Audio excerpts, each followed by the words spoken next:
Hey fellas, welcome back to, I think this is part 5. Part 5, maybe. Yeah, it's part 5 of the HO229 build. This is the final video. It'll be short, and it's finished. And it's sunny outside. Really bright. I need to wear my sunglasses. Look at all the sunlight coming in. Anyway, let's take a look at the plane. Man, I look crazy there, don't I?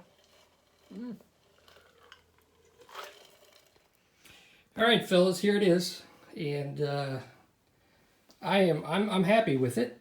I always tend to see my flaws, but I think that's just the way it is. Whenever you make something, you're going to see your own flaws. But I didn't want to go overboard on weathering, and I kind of had to hold myself back. I did do a little bit here on the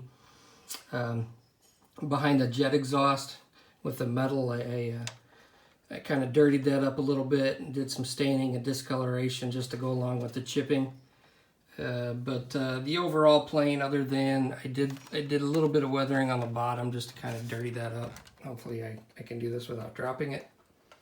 But yeah, there's the bottom, and it's a little more dirty than the top. But there it is. I just barely have the guns in there. I'm gonna take those out. Just a little bitty dab of super glue in there. But I'll take them out because when I ship this, they're gonna break off.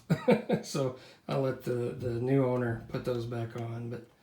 But there it is, and this is a cool plane. Look at how thin that is. Just a really neat plane. I enjoyed doing this one. It was a lot of work, and I mean, once you get the interior built, the rest of it goes together, real easily.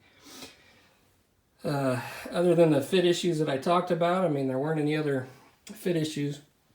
As far as the kit goes, I'd give it, if it wasn't for the clear plastic, I would give this probably a 10 out of 10. But, I just don't like working with the clear plastic, and I think it's kind of gimmicky. But, the engineering on this was really nice. The decals, I did use decals. The swastika back here, I painted that, masked that, and painted that. But everything else, the decals were okay. Not the best I've ever used, but they are what they are. Fortunately, there weren't a whole lot of them. And the base, I had another idea for the base. I was gonna just do a wood stained base and have like a metal plaque.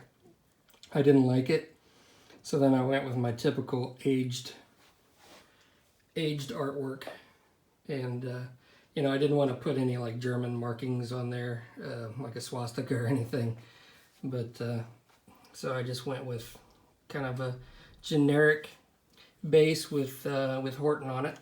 That was kind of cool, kind of fits the plane. But there it is. All right. I am going to flash up some pictures, and I will see you on the next build. Thank you for watching.